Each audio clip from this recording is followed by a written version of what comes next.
Et salut les amis et bienvenue dans cette nouvelle vidéo. J'espère que je vous retrouve en forme cette semaine encore. Et aujourd'hui, on fait suite un petit peu à la vidéo précédente. La vidéo précédente, c'était la vidéo sur les intervalles, bien comprendre les intervalles. Hyper utile pour tout ce qu'on peut construire par la suite, que ce soit des solos, des accompagnements, donc des accords, des gammes, des arpèges, quoi que ce soit que vous utilisez en musique, vous aurez besoin de cette notion d'intervalle. Et aujourd'hui, on va rentrer dans le vif du sujet et on va s'en servir directement. Donc si vous n'avez pas vu cette vidéo, la vidéo précédente, je vous l'affiche ici en info. Et puis, on est parti. Aujourd'hui, on va se servir de l'accompagnement d'un morceau de bossa nova qui s'appelle Blue Bossa pour travailler un enchaînement d'accords et puis, autour de ces intervalles, décortiquer un petit peu les accords. Alors, on va rentrer tout de suite dans le vif du sujet.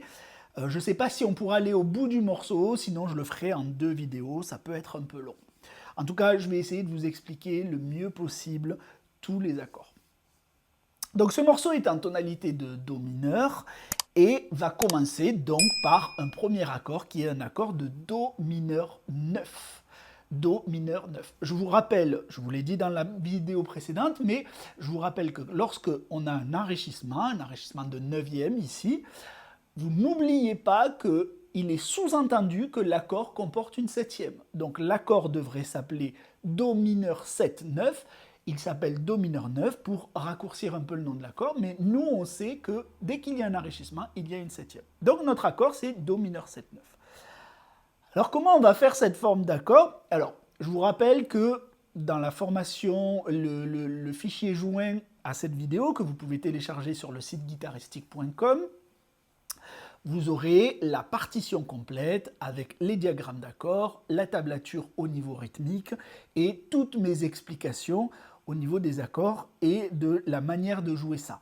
Mais je vous explique un petit peu les accords ici en live. Alors, cet accord, c'est Do mineur 7, 9. Il va commencer donc par une fondamentale de Do. Vous devez connaître vos notes sur le manche de votre guitare. Partout sur le manche de votre guitare. J'ai également fait une vidéo avec une super formation, là très utile pour connaître les notes sur le manche de sa guitare. Je vous l'affiche aussi en barre info. Ici, on va se servir du Do qui est 3e case corde de La pour avoir notre fondamentale. Alors cet accord, il va se former comme ça. On va prendre notre majeur pour la fondamentale. Vous savez qu'en dessous de la fondamentale, on a une quarte. Nous, on a besoin d'une tierce mineure. Un ton avant la quarte, tierce mineure. Vous savez qu'en dessous de la quarte, on a une 7e mineure. On en a besoin. On va venir le prendre. Donc là, on a déjà notre Do mineur 7. Et vous savez qu'en dessous de la 7e, on a une seconde dans le squelette fondamental 2e corde. Et donc, vous avez votre 9e. Voici notre accord de Do mineur 9e. Alors, si déjà vous êtes perdu, c'est que vous n'avez pas vu la vidéo sur les intervalles. Allez-y, c'est extrêmement important. Cet accord va s'enchaîner avec un accord du même type, qui est un accord de Fa mineur 9e. Lorsqu'on est déjà dans un accord avec une certaine forme, moi je conseille de ne pas changer de forme. On pourrait très bien se dire, bon ben, mon Fa est ici, fondamentale première corde, donc je me déplace très très peu, et donc je pourrais faire un Fa mineur avec une 9e, sauf qu'en fait ça nous demande de changer de forme. Dès qu'on a 2 accords de même nature, de même type, c'est quand même mieux de garder la forme et de ne faire que déplacer la fondamentale. Donc là, on doit passer d'un Do mineur 9 à un Fa mineur 9. Pendant que je joue mon Do, je repère mon Fa. En même temps que je joue mon Do, je repère mon Fa et je vais juste déplacer ma forme jusqu'à mon Fa. Voilà, c'est exactement le même accord, donc c'est pas la peine de changer. Donc je vous le rappelle, fondamentale, tierce mineure, 7e mineure, et la 9e, ou seconde. Alors ici, notre accord ne possède pas de quinte, c'est pas grave. La quinte, c'est tous mes doigts étaient pris, et la quinte, c'est une note qui est sacrifiable. En plus, dans les rythmes bossa nova, on a l'habitude de faire une alternance dans dans l'accompagnement entre la fondamentale ici et la quinte au-dessus. Donc on va avoir une rythmique, alors pas pour nous aujourd'hui, mais on va avoir une rythmique qui va faire...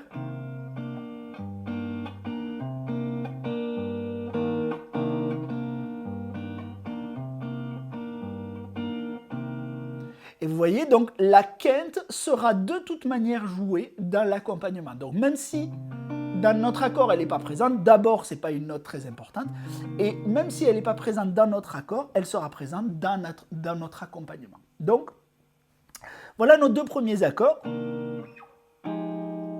Ok, donc pour les durées, le nombre de mesures, etc., c'est sur la partition. Ensuite, on va venir... Alors, si on analysait un petit peu la cadence harmonique de nos deux premiers accords, si on estime être en tonalité de Do mineur, donc Do serait le premier degré, le Fa ici serait un 4. Alors attention, on ne va pas rentrer trop dans le détail de l'harmonisation des gammes mineures, juste pour que vous vous rappeliez d'un enchaînement potentiel, d'une cadence harmonique potentielle, vous pouvez penser 1, 4. Alors pourquoi le 4? Parce que si au-dessus de ma fondamentale j'ai la quinte, donc quinte c'est 5, un ton avant la quinte, j'ai 4, la quarte, d'accord? 1, 4. Donc je pourrais imaginer que le début de mon morceau c'est 1, 4.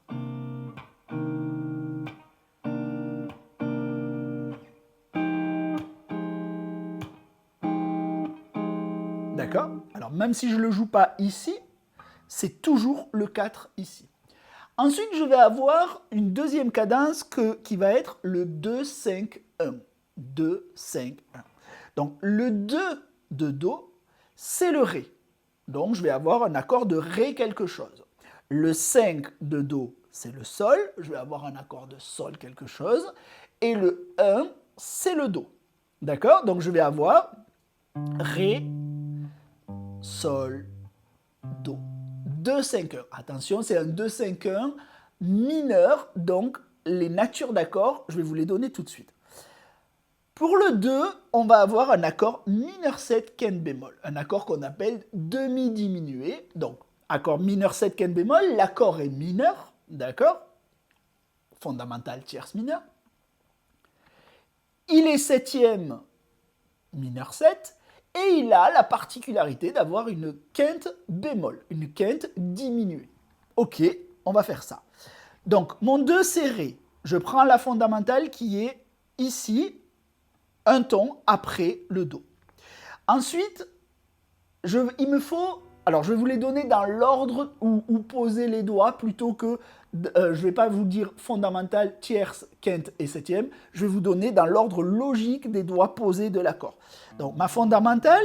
Ensuite, j'ai besoin d'une septième mineure et je la connais. Elle est 2 cordes en dessous de la fondamentale. Je vais venir poser ici mon majeur. Ensuite, j'ai besoin d'une quinte bémol. La quinte bémol, vous connaissez la quinte, un ton après la quarte, la quinte bémol, ou la quarte dièse, c'est la même note, elle se trouve un demi-ton avant la quinte. Hop, je vais venir poser mon annulaire.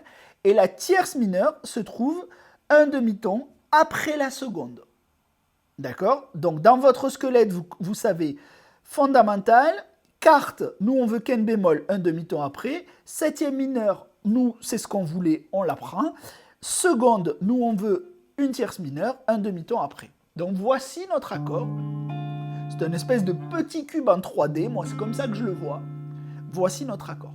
Attention, ici lorsqu'il faudra faire l'alternance fondamentale quinte, vous savez quand je vous ai dit par rapport à notre rythmique fondamentale quinte sur le rythme bossa nova, la quinte ici c'est une quinte bémol, et donc quand on va venir la chercher, on ne viendra pas la chercher juste au-dessus, parce que c'est une quinte juste, nous, il faudra venir la chercher un demi-ton avant.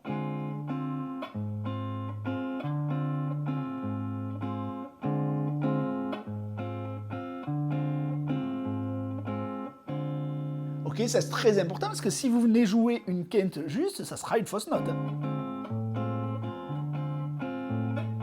Ok, d'accord. Donc attention à ça. Ok, voici pour notre accord de Ré mineur 7, Ken bémol. Ensuite, on va avoir le 5e degré, 2, 5, 1. Le 5e degré, c'est un accord de Sol 7, bémol 13 ou dièse 5. C'est la même chose. Quand vous avez une quinte dièse, c'est exactement la même chose qu'une sixte bémol. Et la sixte, c'est la 13e. Donc 13 bémol ou quinte dièse, c'est exactement la même chose. Sol 7, quinte dièse ou Sol 7, 13 bémol. Ok, voilà comment on va le faire. On va venir chercher notre fondamentale ici. Notre 7e mineur avec le majeur, la tierce majeure avec notre annulaire et la quinte dièse avec notre auriculaire. C'est un accord altéré, c'est un accord qui apporte une tension. La tension, on en a besoin ici puisque vous savez que le principe de l'accompagnement en jazz dans la musique, c'est un principe de tension-résolution. C'est-à-dire que pour éviter de s'endormir dans la musique, pour éviter de se lasser, on va avoir des accords plutôt stables et des accords plutôt tendus. Des accords qui vont apporter quelque chose d'un petit peu désagréable, d'un petit peu tendu à l'oreille et qu'il va falloir résoudre donc pour rapporter un petit peu de stabilité derrière. D'accord? Donc imaginez cet accord ici, bon, il est déjà un petit peu tendu, mais bon, dans un 2/5 mineur, c'est normal. D'accord? Bon, ça apporte une légère tension, mais ça va. Par contre, quand je passe sur le Sol 7, 13 bémol, là, on sent une forte tension qu'il va falloir résoudre avec notre 1. Donc 2, Ré mineur 7, Ken bémol, Sol 7, 13 bémol, le 5. Alors, je vous redonne un petit peu tous les intervalles au niveau du squelette. Fondamental, 7e mineur. Normalement, sous la 7e mineur, on a la tierce mineure. Nous, on veut une tierce majeure. Ici, c'est un accord majeur. Et en dessous, normalement, on a une quinte. Et nous, on veut une quinte dièse. D'accord? Et on résout avec Do mineur 7-9. Le même Do mineur 7-9 qu'on a joué sur le premier accord, la première mesure de notre morceau. Ici. Ok, là on a la première partie de notre morceau. Je vous rappelle un peu les accords. Do mineur 7-9. Ce même accord, on le déplace et on l'amène en Fa. On passe sur notre... Donc là, on a fait 1-4. Et on passe sur notre 2-5-1. 2. Ré mineur 7, Ken bémol. 5. Sol 7, 13 bémol. 1. J'allais partir sur un 1 majeur. 1. Do mineur 9. Vous pouvez faire Do mineur 7 si vous avez envie. Ici, on reste sur Do mineur 9. Les amis, si cette vidéo vous plaît ainsi que les autres, et que vous souhaitez me soutenir, je vais faire comme les artistes et je vais faire passer un peu le chapeau au sein de la communauté. Je vous ai mis en description un lien Tipeee pour me laisser un petit pourboire. Je préfère faire comme ça que de vous inciter à acheter un produit dont vous n'avez absolument pas besoin avec des partenariats commerciaux un peu farfelus. Donc je vous laisserai aller regarder dans la description. Et puis la vidéo reprend tout de suite. Ok, parlons un petit peu de la rythmique. Qu'est-ce qu'on pourrait faire comme rythmique? Alors, on ne va pas jouer une rythmique bossa nova, ce n'est pas le sujet de cette vidéo. On va jouer une rythmique assez simple, mais avec déjà une petite subtilité à travailler. Dans notre rythmique, on va utiliser une noire sur le premier temps. Donc, c'est une rythmique dont les mesures comportent 4 temps. D'accord? Sur le premier temps, on va utiliser une noire, 1, et on coupe. Ok, sur le deuxième temps, lorsqu'on arrive sur le deuxième temps, on va devoir arrêter le son, on va avoir un demi-soupir, donc une pause, un silence d'un demi-temps. Pour ça, soit vous coupez avec vos doigts en relâchant la pression de vos doigts, soit avec la main droite, vous pouvez venir poser votre main sur les cordes pour couper le son. Et là, ce qu'on peut faire aussi, c'est se rapprocher de ce que pourrait faire la batterie, parce qu'une batterie d'accompagnement va jouer une caisse claire sur le deuxième et le quatrième temps de la mesure. D'accord? Donc nous, sur le deuxième temps, on pourrait rappeler cette caisse claire en venant mettre une percussion sur les cordes de la guitare à la main droite. Donc ça peut se faire avec les ongles, le plat des ongles pour avoir ce côté avec un peu sec, côté sec, pas juste la peau des doigts, mais l'ongle qui va venir frapper sur la corde et les cordes vont venir frapper sur les frettes de la guitare et apporter petit côté caisse claire, même si évidemment on n'est pas sur une caisse claire de batterie. Et ça va venir marquer notre deuxième temps. Donc 1, 2, 1, 2, 1, 2, 1, 2. Donc au niveau du deuxième temps, je coupe le son de cette manière en apportant cette petite percu. Et au et du 2, donc le contretemps du deuxième temps, je vais regratter mon accord et le laisser sonner jusqu'à la fin de la mesure. Donc 1, 2 et 3, 4, 1, 2 et 3, 4, 1, 2 et 3, 4, 1, 2 et 3, 4. D'accord? Donc j'arrête de le compter pour que vous entendiez ce que ça donne.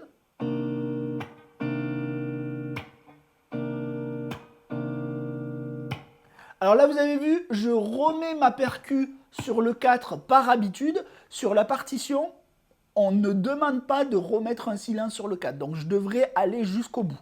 Donc j'y vais. 1, 2 et 3, 4. 1, 2 et 3, 4.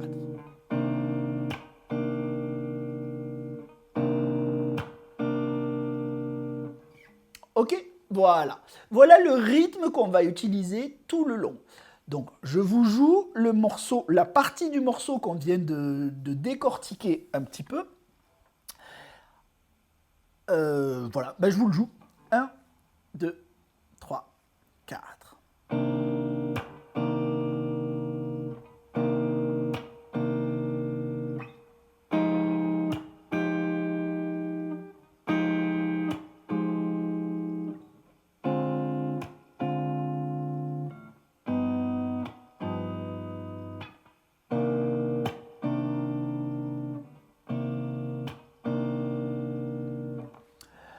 Voilà, là vous avez vu que certains accords sont joués pendant 2 mesures et d'autres accords sont joués pendant une seule mesure. Typiquement, notre premier degré est joué 2 mesures, notre quatrième degré est joué 2 mesures et notre 2-5-1 est joué une mesure et 2 mesures pour le 1. Ok, voilà la première partie de notre accompagnement. Ici, qu'est-ce qu'il est important de travailler ? Le déplacement. Déjà, lorsque vous allez jouer votre premier degré, alors déjà, pour certains, moi je le vois avec certains de mes élèves, vous allez avoir une certaine difficulté avec l'écart entre le majeur et l'index, ici, pour bien positionner votre main, avoir les doigts proches des frettes, ici. C'est pas quelque chose de facile. Et si vous manquez un petit peu de mobilité autour des doigts, bah vous aurez du mal à garder l'index sur la tierce mineure. Il va avoir tendance à vouloir aller vers la tierce majeure. Ne faites pas ça. Sinon, vous allez faire autre chose. Vous risquez de faire ça aussi. C'est-à-dire d'avoir votre bras qui rentre avec votre coude collé à votre corps. Et du coup, votre première fondamentale ici va se reculer dans la case et vous allez obtenir de la frise parce que le contact se fera très mal entre la corde et la frette. Donc moi je vous conseille d'écarter un petit peu votre bras, de ramener un petit peu les doigts vers les frettes et de travailler cet écart-là. Il n'est pas facile parce qu'il est en début de manche. Donc, ensuite, bien travailler le déplacement. Donc, pendant que je joue mon Do, je suis déjà en train de repérer mon Fa. Ok, là j'ai bien mon Fa, hop, je déplace. Je peux retourner sur le Do, hop, 1, 2, 3, 4, 1, Ok. Bon, c'était pas la rythmique à la fin, mais vous avez bien compris l'idée. Bien déplacé ici. Pareil pour mon 2-5-1, bien repérer le Ré, le Sol et le 1 avant de commencer à jouer. C'est pas pendant que vous êtes en train de faire le Ré que vous vous demandez « Ah, c'est quoi l'accord après? Ah oui, Sol, c'est où Sol ?» D'accord? Donc on essaye, c'est pour ça que je vous donne les cadences en premier. On essaye d'abord de repérer les basses, les fondamentales. Do. Je vais vers le Fa. Le fameux 2-5-1, Ré. Le Sol. Et le 1, le Do. 2 fois. Une fois que vous avez ça, déjà, vous avez gagné une bonne partie du morceau parce que vous pouvez oublier la partition. Ça, c'est extrêmement important. Et je vous le dis pas que pour ce morceau, c'est extrêmement important pour tous les morceaux qui comportent comme ça beaucoup d'accords. Commencez par ça. Ensuite, vous pouvez travailler, si vous le souhaitez, des accords plus simples que les accords jazz. Donc vous pouvez commencer par exemple par jouer des accords septièmes, uniquement avec 3 intervalles, fondamental, tierce et septième. Donc je pourrais poser que 3 doigts. Pareil pour le Fa. Bon, pour le Ré mineur quinte bémol, c'est pas un accord difficile. En fait, il est difficile dans sa théorie, mais dans sa pratique, il est très facile de faire le petit cube ici. Donc ça, moi, je serais vous, je le garderai tel quel et je le simplifierai pas pour l'instant. Par contre, Sol 7 bémol 13, vous pouvez jouer uniquement Sol 7 fondamental, septième mineur et tierce majeure. Voilà. Et puis derrière, Do mineur 7. Donc déjà, rien qu'avec ça, vous pourriez déjà accompagner le morceau. Et ensuite, vous rajoutez les notes manquantes. Ok, derrière, on continue, on a un petit peu de temps, ça va finalement assez vite. On va aller vers un accord de Mi bémol 9. Mi bémol 9, je repère Mi bémol, ici, 6e case. D'accord? Donc là, je viens de finir ma première partie sur un Do mineur,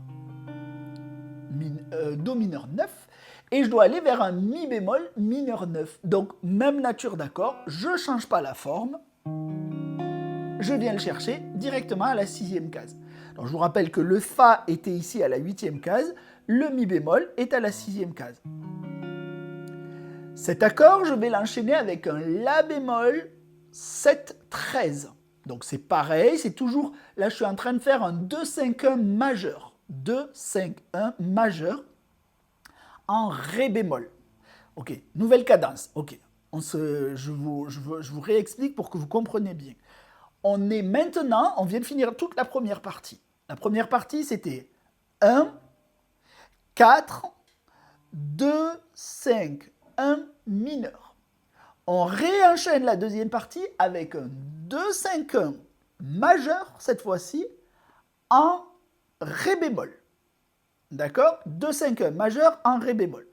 Ce qui veut dire que le 2 de Ré bémol, c'est le Mi bémol. Ok? On va faire un accord de Mi bémol. Le 5 de Ré bémol, c'est le La bémol.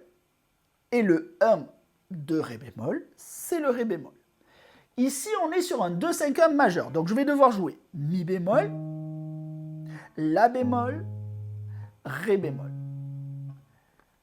Le Mi bémol, c'est un Mi bémol mineur 7. Le 2, Mi bémol mineur 7, ici mineur 9. Donc, Mi bémol mineur 9. Ça, c'est facile puisque c'est la même forme que le Do mineur qu'on faisait. Le La bémol, ici, le 5e degré, c'est un La bémol 7, bémol 13 ou quinte dièse. C'est très facile puisque c'est exactement... Ah non, pardon. Ici, on va jouer un La bémol 13. Je me suis perdu dans ma partition, je ne la regarde pas et je me suis perdu dans ma partition. La bémol 13. Mais c'est très facile, vous allez voir pourquoi. Tout à l'heure, on jouait un Sol 7, 13 bémol. La seule chose qui va changer entre ces deux accords, c'est que notre 13e bémol, ici, va devenir une 13e. Il va falloir que j'écarte mon doigt pour aller chercher la sixte.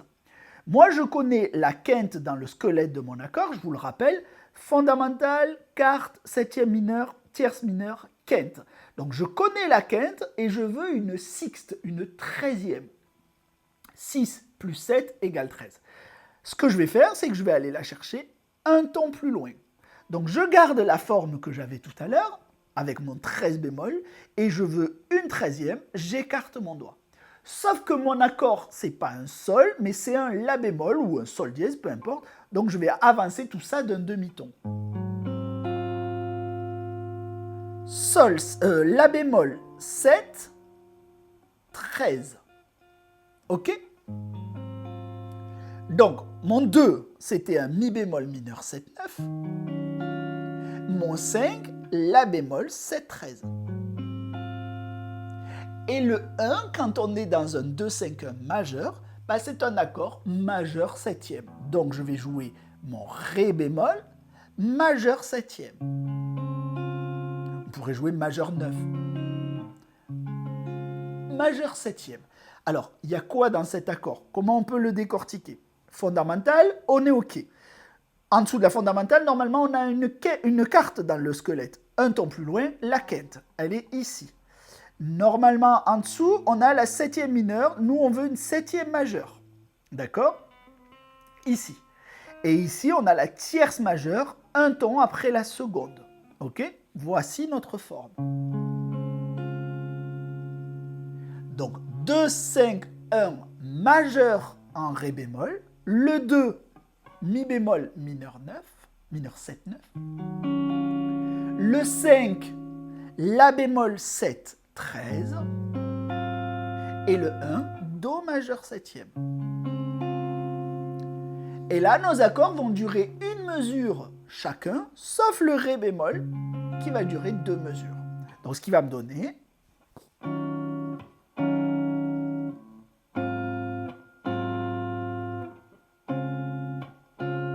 et lui, 2 mesures. Ok, on est aux 3/4 de l'accompagnement. Donc je reprends depuis le début. On commence par le Do mineur, premier degré.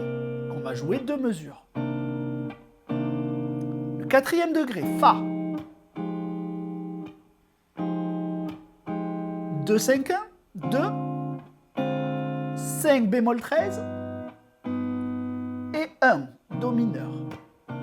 On passe au 2, 5, 1 majeur en Ré bémol. Le 2, Mi bémol. Le 5, La bémol 13. Et le 1, Ré bémol majeur 7. 2 mesures. Ok. Donc j'espère que c'est clair pour vous. Et puis on va arriver à la dernière partie du morceau qui est très très simple. Vous allez voir pourquoi. Parce qu'en fait, on reprend une partie qu'on connaît déjà, qu'on a déjà jouée. On reprend le 2-5-1 mineur de la première partie. Donc, ce qui veut dire qu'on reprend le 2-5-1 mineur en Do mineur. Hein. Ok. Donc, ce qui veut dire qu'on a le 2 qui est un Ré mineur 7 quinte bémol. On l'a déjà joué dans la première partie. On reprend le 5 qui est un Sol 7 quinte dièse ou bémol 13 qu'on a déjà joué.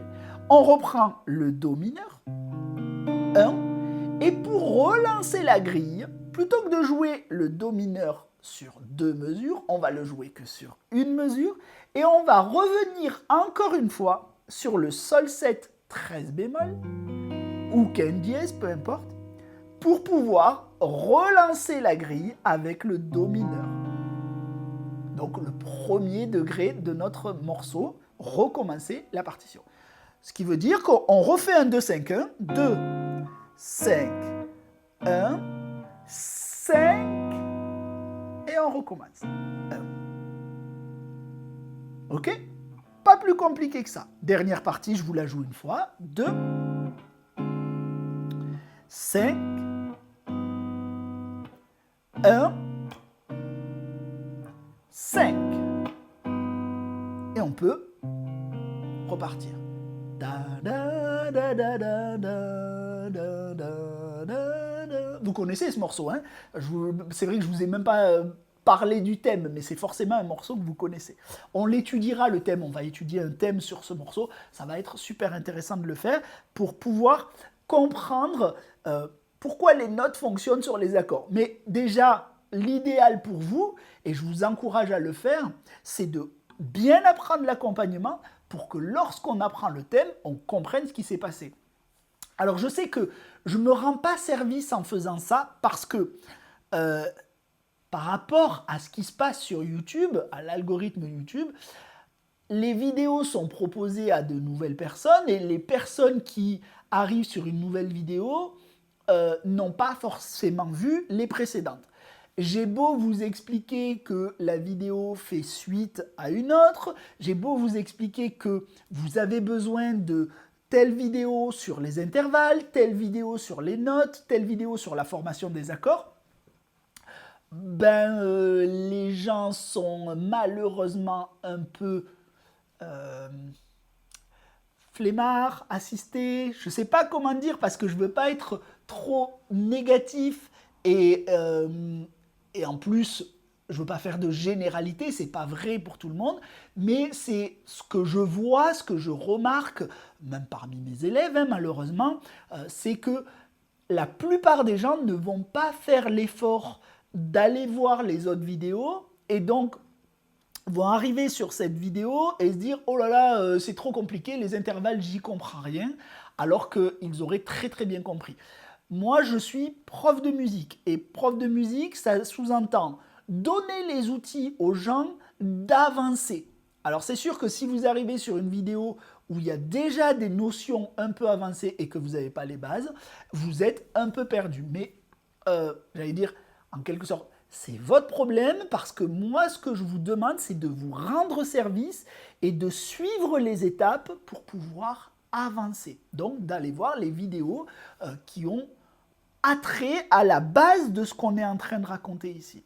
Donc quand on verra le solo de ce morceau, les gens qui n'essaieront que d'étudier le solo sans avoir étudié cet accompagnement-là seront plus ou moins perdus, même si je redétaille les choses à chaque vidéo. Je vais forcément beaucoup plus vite maintenant que ce que j'ai fait sur la vidéo sur les intervalles, ce qui est totalement normal. Bon, après, c'est à vous de bosser pour avancer. Et je pense que je vous donne vraiment tous les outils. C'est marrant parce que souvent les gens ont l'impression de ne pas avoir assez pour avancer, pas assez pour progresser, alors que moi je suis persuadé, puisque j'ai toutes les vidéos en tête de ce que je vous donne, que vous avez largement assez pour progresser et avec du travail évidemment, hein, ça ne va pas se faire tout seul, mais que vous avez les informations nécessaires et le travail nécessaire entre les vidéos et les formations attachées aux vidéos que vous pouvez télécharger et vous offrir pour très peu d'argent, hein, finalement, vous avez largement de quoi travailler. Après, vous pouvez toujours me poser des questions, vous pouvez évidemment prendre des cours. N'hésitez pas à me contacter si vous avez besoin de cours particuliers, parce que je donne évidemment à mes élèves de plus amples exercices, de plus amples méthodologies de travail. Vous pouvez me contacter, hein, il vous suffit de m'écrire sur le mail qui est dans la description, et puis on se contacte pour des cours en visio, il n'y a aucun problème. J'ai un peu plus de temps l'été, donc n'hésitez pas à me contacter. Voilà, si le cœur vous en dit, quel que soit le niveau que vous avez. Ok, on a maintenant décortiqué tous les accords d'accompagnement, on a vu la rythmique, je vais vous le jouer une dernière fois en entier. C'est parti, 1, 2, 3, 4. Bon, je remets ma percu sur le 4, c'est par habitude. Le 2, 5, 1.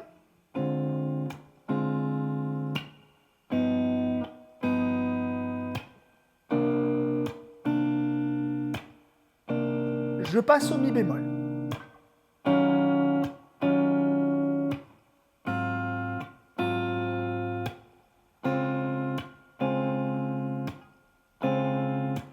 Le 2, 5, 1.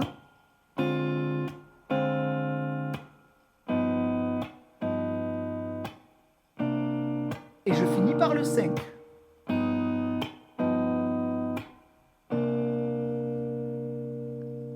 Donc vous avez vu, c'est pas forcément un morceau que je joue tous les matins, hein, s'il n'y a pas... Mais avec cet outil de repérer les basses, les degrés des cadences harmoniques et de me mettre juste ça en tête, j'ai ma partition ici, j'ai pas forcément besoin de la regarder parce que je connais les degrés et la nature des accords correspondant à chacun des degrés. D'accord? Donc au début, je joue mon 1-4 mineur, 1 et 4 mineur. Ensuite, j'ai un 2-5-1 mineur, le 2 mineur 7 quinte bémol, le 5 altéré 13 bémol et le 1 mineur 7-9. Ensuite, je sais que j'ai un 2-5-1 en ré bémol et que c'est un 2-5-1 majeur. Donc pour un 2-5-1 majeur, le 2 c'est un mineur 7 ou mineur 9. Le 5 c'est un 7. Ici on le joue 13. Et le 1 c'est un majeur 7. Et ensuite je reviens sur mon 2-5-1 mineur, le 2, le 5, le 1, et je finis sur le 5 pour relancer la grille. Et voilà, c'est parti. Donc voilà, rien de plus compliqué que ça. Alors vous avez vu finalement, quand on a cette notion d'intervalle, qu'on a cette notion de cadence harmonique, la rythmique ici est très simple, on la complexifiera une autre fois, mais une fois qu'on a déjà ces éléments-là, c'est finalement assez facile de retenir un morceau. C'est pas si compliqué que ça à faire en termes digital sur la guitare. Alors, ça demande un tout petit peu de pratique, hein, entre la théorie et la pratique. Évidemment, il faut aller retravailler ça régulièrement. Si je vous explique comment on fait le grand écart, en théorie, en 30 secondes, je vous ai expliqué qu'il fallait écarter les jambes et poser les fesses par terre. Bon, ok. Donc, en théorie, c'est assez facile. En pratique, si vous n'allez pas gagner 2 mm chaque matin de grand écart, vous risquez juste une déchirure. Donc, c'est vraiment ce qui se passe au niveau des doigts. En théorie, c'est assez simple. En pratique, aller bien positionner ses doigts et qu'ils y aillent automatiquement, c'est pas si facile. Donc, à vous de le faire, de vous faire des micro-exercices pour enchaîner 2 accords en boucle, etc. N'hésitez pas à le faire sur une batterie, un accompagnement de batterie bossa, à différents tempos, etc. etc. Voilà, j'espère que cette vidéo vous a plu, j'espère que vous avez appris quelque chose. Tout le reste est dans la formation avec la partition, l'accompagnement, mes explications, tout très très clair. Je vous laisse aller checker ça. Premier lien épinglé à cette vidéo et dans la description de la vidéo. Les amis, je vous remercie de m'avoir suivi et puis à la prochaine pour la prochaine vidéo. Bye bye.